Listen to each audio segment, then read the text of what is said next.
What's good, YouTube? Today we got the huge problem with Superman's powers by talking about a video of his I put it in the reaction playlist and it kind of drowned.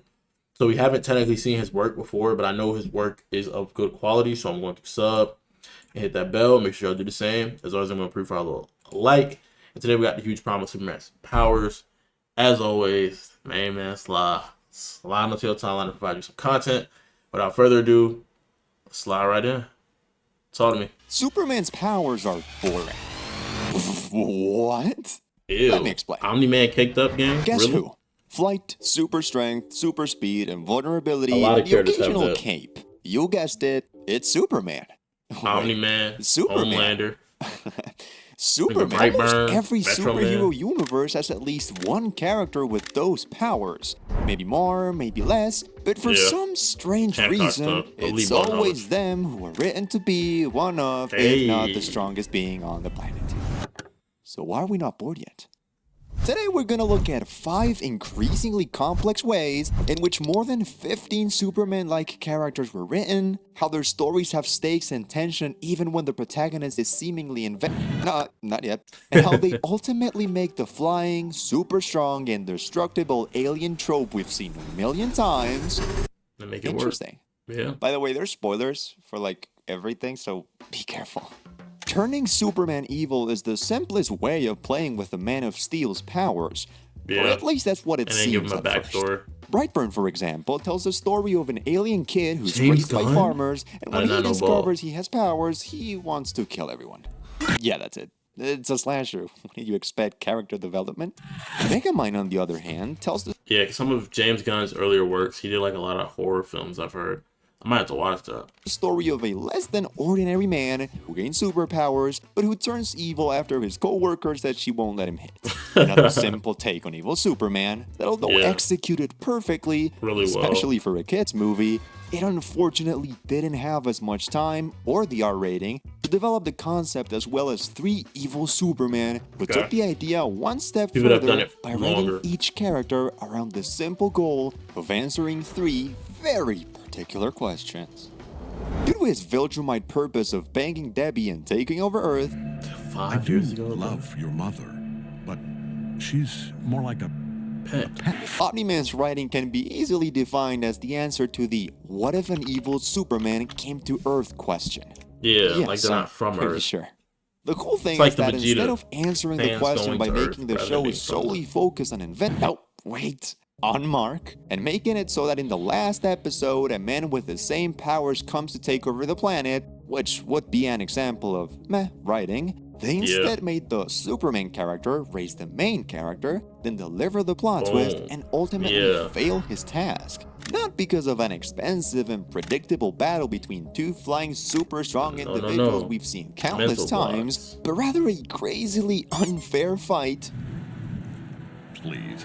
Please. that ends by changing the villain's mindset for the rest of the show with one of Sounds the like most a good guy, emotional for the most part. one-liners I've ever heard. What will you have after 500 years? Are you gonna I still have you. Peak, bro. Sick, right? Peak Well, guess writing. what? I have something even sicker. No, like he's literally insane. Homelander is We an don't evil Homelander. Superman who He's was a bum. born and raised in a lab after being given the super soldier serum. Wait, that's not what it is? The hell is Compound V? He's the answer to the question, what if Superman was raised evil? Making for a deep story of an immature and unstable character that lives in a world that is as Yeah, like a rotten man as he child is. almost. It's not just the powers that make him interesting. It's his violent Mentality, nature, his fetishes backstory. and tantrums, the Yeah. dystopian world of death and clout he lives in, and the fact that his biggest weaknesses are nothing more than his son and the public eye. Until they're not, of course. Yeah, we have nothing to lose. It's like, So yeah, he's insane. But not at the point of that's literally like, no respect to our current president. Let's not even talk about our president, actually. It's like when anyone in a position of power has like mental lines they're afraid. This is something common people face. Not exactly this, but it's relative. You think you know everything because you see your life in first person. So you reject other people's opinions, and because you reject other people's opinions, you hold your opinion in higher regard. And because of that, you put yourself in a situation as to which you give yourself boundaries that don't exist. He thought he had a boundary if he couldn't pack people up. But if he packs someone up, there's going to be people who are afraid of him, but what can they do? And there's going to be people that blindly follow him. That's the only reason I brought up our president. I recently seen a clip of siblings having a conversation with their parents about him. And they're like, oh, what if he gave an order to flatten your city? And he was like, his parents were like, he probably has a reason. There are people who follow people in power, whether it's leadership positions or otherwise, and they will take whatever you say for granted. If a doctor told you to take poison, you would take poison because they have credibility and leadership to them to the point where you wouldn't even do your own research. You trust them that blindly, so to speak. And for doctors and like nurses and whatnot, it's reasonable because like they have to go through a certain amount of training to get here. And in your mind, they have no MO or reason to hurt you, you know? But this is what happens when you question the boundaries that you set for yourself. You start doing that you didn't know you could do. Wanting to take over the world. Because Great it's writing. a 5-season show, and the It's terrible, world but, conqueror you know. role has already been taken by someone far scarier than Homelander. Me if you don't subscribe. Nah, just kidding, but please do. Thanks. Although the Injustice Superman is still Clark Kent, his story is so complex that it different, deserves yeah. to be considered a Pretty whole deep. different character. He answers the question, what if Superman turned evil? Because his defining Something was a factor is catalyst, that, yeah. unlike every other past example, he was good at one point. But the murder of Lois Lane made him snap Yep. and become a worldwide dictator. And that's f***ing scary. But there's a problem. A huge one.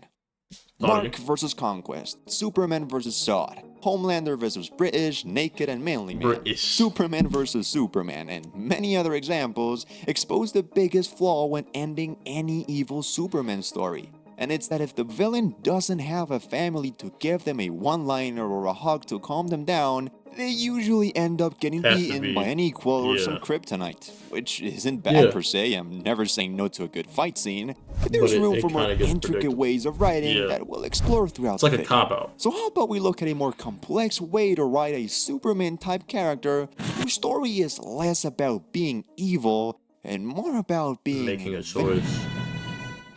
Finally, dude. This might sound stupid at first because aren't all of these characters already meant to be super powerful and unkillable? Yes, they are.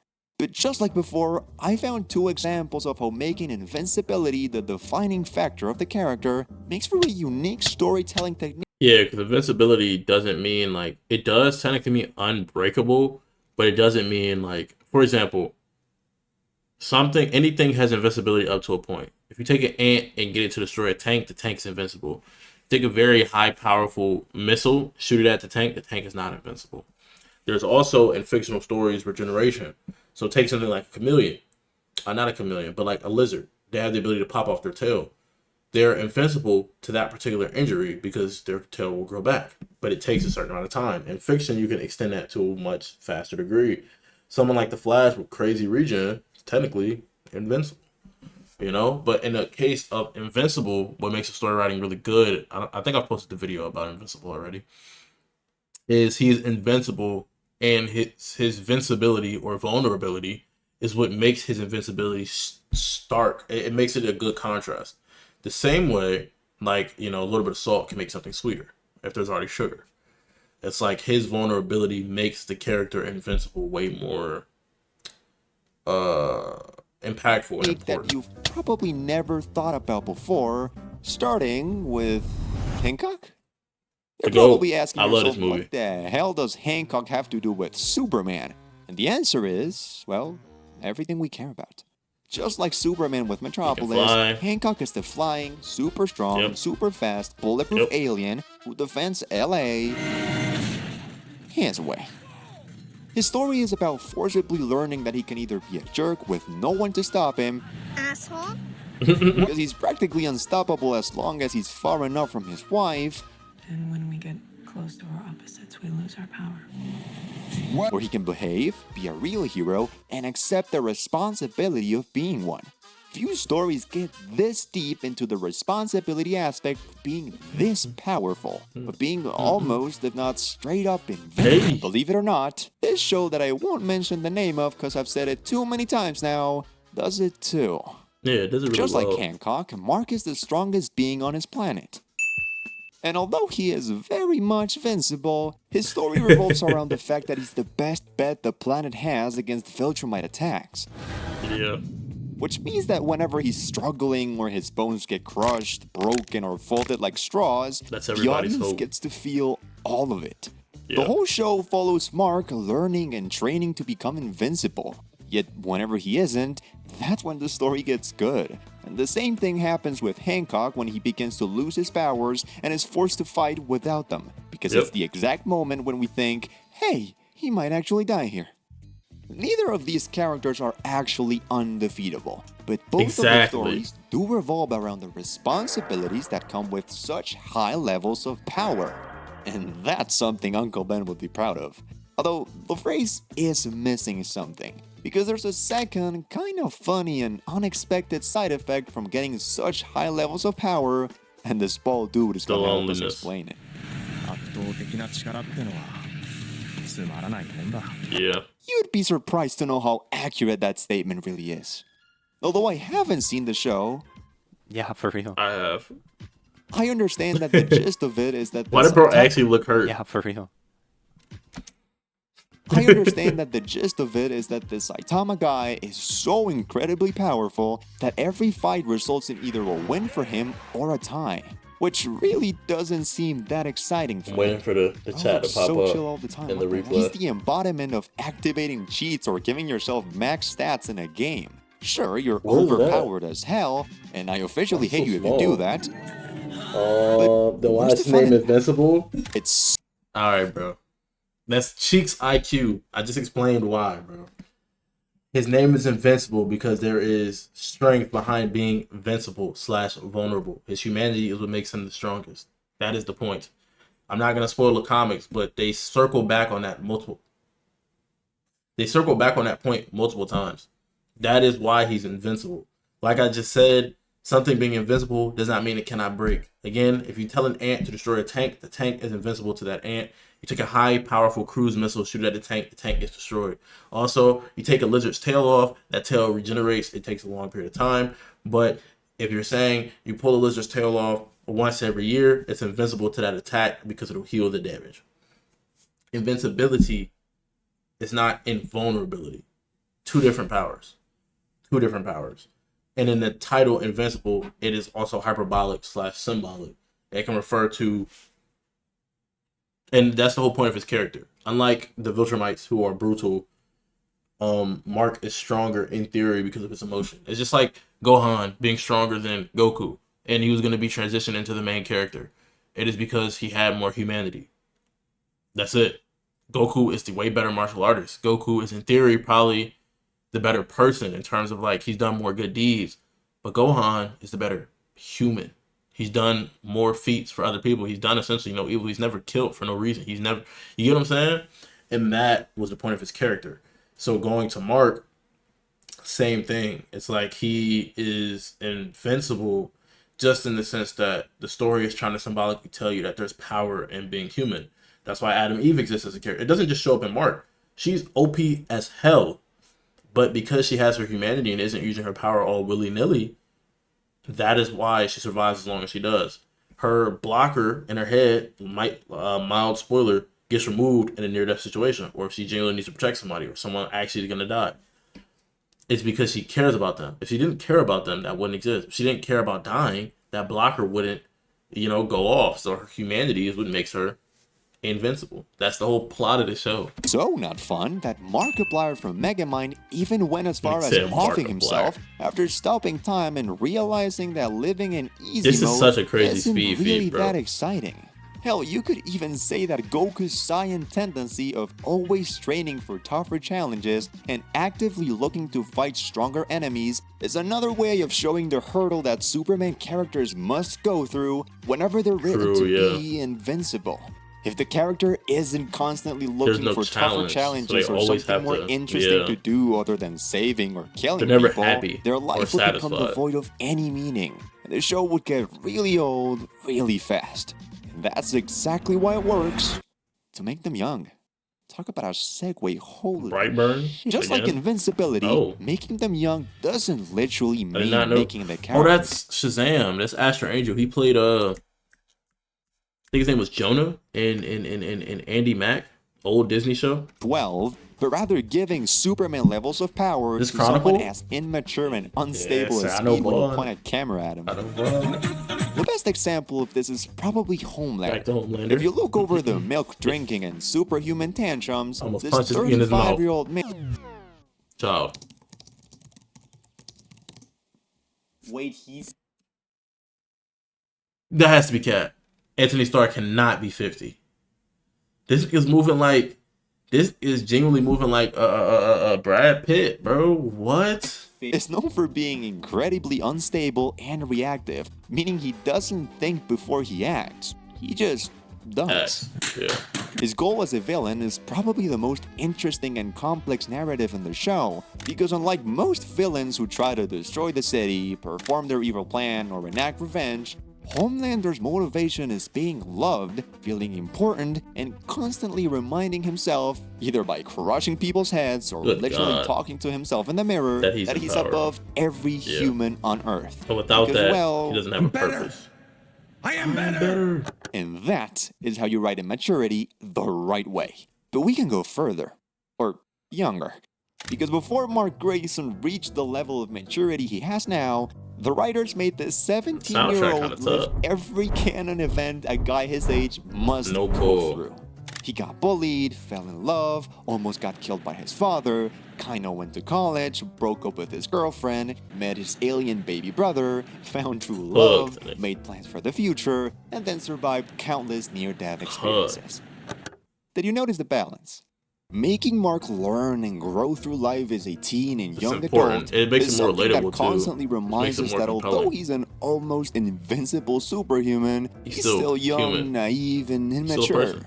Although not as much as Billy Batson, of course. My goat. I'm Shazam. well aware that Shazam isn't Superman, Yes, sir. obviously. But their powers are similar enough that I can explain how making Superman Shazizzle. literally young isn't that crazy of an idea. Because if you can have an adult acting like a baby It's on my and a screen. teen forced to act as an adult, why not have a Having child a kid posing as forced a to act grown like up? an adult. Yeah. Think about this. What were you doing when you were in your 10s or something? Personally, Wishing I I was invested in watching the Bitcoin? newly released Civil War while wishing I could see Deadpool. I mean, I did watch I watched the premiere of Civil War, bro. That's the only movie I've ever watched like a premiere for, I think. That's a good experience. That was a great experience, man. I save you the trouble. I was 10, now I'm 19. Anyway, whatever it is Are that we about the same age? Are we the same age? Hold on. Talking about might be comp. He might be comp. This might be one of my goats in the space. I get bigger, I'm gonna contact, bro. Trust. We might do a collab. you were doing at that age, I bet it doesn't even come close to joining the Justice League. Or does it? Shazam has a hidden superpower that few people talk Is that the Michael from Vsauce here? about, Beat in the and back? it's his ability to make young lads like us believe that there's a chance that someday they might be called in by a wizard and get magical powers, while also teaching them that it's just as fun as it is hard to be a superhero. Yeah. While other heroes stop at Facts. responsibility, Shazam goes a tiny step further and shows hope. Hope that one day that kid will turn into a superhero by just saying, I feel you. That is exactly what I thought when I saw this scene from Thunderbolts, practically any appearance of Phenomenon Man, Dispatch was fire. and whatever this entire scene was. Hello, everybody. My name is Markiplier. It's not every day you feel compassion for a hero that's so strong he could split gods in half. But surprisingly enough, it's always with these Superman level characters that the negative emotions tend to leave a stronger mark on the audience than with Yeah. any other hero because of one simple reason. I think See it's if you can figure it contrast. Markiplier, the most powerful being on the planet, but who gets bored and depressed because he's so incredibly powerful that he got tired of playing the hero and FNAF. I think it's contrast, and it also implies that like their emotions are stronger than ours. Like their powers are stronger, so what they experience is stronger. If that makes sense. It's never usually that bad in any of the games, so I'll play through. Why are we in the closet, bro? Hold on. It's never usually Do we not peep the toy looking at the closet? that bad in any of the games, so I'll play How you through. know, blue bro? Oh, never mind, that's not the closet. Phenomenon is the massive tank who could go through Earth's core without a scratch, but who falls into the most god-awful depression I've seen in a video game after his girlfriend dumps him, becoming a literal useless brick whenever you fail a mission in the game. By the way, go play Dispatch whenever you can, it's Dispatch is amazing, you fire. won't regret it, trust me. Finally, we have a 2-in-1 with Sentry. Sentry was tough. Literally. He's a godlike superhero deemed as having the power of 1,000,000 exploding suns. They do his character really good justice in the movie. His character in the comics a lot more like, I don't know, it's not worse, but it's a lot more shallow and repetitive because they just keep redoing the same story for like his different comic runs. But there's an evil side of him called the Void that is just as powerful, and he's got depression. So, did you catch the word? Defined as the state of being strikingly different from something else in close association. contrast, yeah. Contrast is the word I'm choosing to explain the Come on. astronomical difference between the Superman levels of power and the sadness these guys feel. Contrast between power and weakness. And there are times where it isn't even physical at all. Sometimes depression, sadness, and/or grief can also be seen in different forms. Say, in the case of Injustice Superman as the reason he became evil in the first place, Bizarro whenever he isn't plain evil but just misunderstood, WCW verse. or Hancock feeling alone and hated My throughout goat. half the film. The point is, sadness is great. No, let me rephrase that. Making characters sad is great. Yeah, sure. Just look at how happy we got after Spider-Man was broke and lost his Facts. friends and a No, family. facts. Maybe I'm just reading it wrong. And what we really love about him and someone like Relatability. Superman is that they're just human. Yep. What does it mean to be human? One could say Superman did a great job at explaining it That in his movie was so speech. tough. We love, we get scared, we screw up, and making the alien feel and experience all of it and more is the way Superman writing has always been. However, Peak. what if I told you that humanity goes way beyond just his example and is Yeah, for practically sure. the main reason any Superman story works? Check it out. Almost any Evilness, story. responsibility, The relatability immaturity, and of the depression. humanity. No, written I'm by not humans. describing you or anyone in particular. Like, it's written by humans, but it's a fictional world. It goes into something we talked about in another video. It's a fictional world, right? The fiction part is what keeps you engaged. It's interesting. You're learning something new. There's new pieces of information, new lore. You're putting yourself in different shoes. But the world part comes in from us having something to compare it to, which then ties into our world. When it comes to a character, a fictional character, we have to tie them to a character, whether one we've seen in life, a character we thought we are, or a character that we show ourselves. That is the relatability of these fictional characters. They're not characters without that relatability. Because if that relatability was completely foreign, then like they wouldn't be enjoyable. You wouldn't like them. You would think it's very Mickey. And not to mention that you wouldn't be able to tell that a human wrote them. And in that way, it wouldn't trigger those things in your brain that make them interesting to watch. Like, the whole point of me enjoying media the way I do is important because you can learn lessons from anything. And in life, I think people that have gone through more things have the potential to either crumble faster or become stronger quicker. And as someone who's going through things, I mean, all of us have gone through things. And you can't put weight on what you're going through. You can't say, the same way I, as someone who would be trying to help you, can't say I've gone through worse than you, and the same way you shouldn't internalize your own pain and make it seem like you've gone through worse than everyone else and then like push that out.